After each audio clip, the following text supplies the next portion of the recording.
ko ni Miss Aramina, sobrang gandang-ganda ako. At sabi mo, pag ako kinasal, kung sino yung designer ng gown niya, dapat doon ako magpagawa. So yun yung gusto ko your question talaga na she wants to have like a full truss, the full sleeves, the personalized, so that's what I did for her. Just more than a million drops of personalized sa tabi. So I think I'm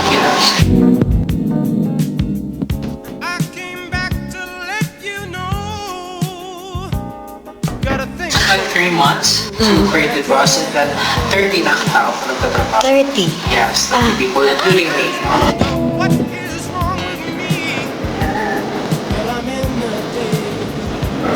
Sa totoo lang, naiiyak talaga ako. Nagulat ako, first time ko kasi siyang nasuot. Pero sobrang happy ko. And nung nandito kami, try ko siya.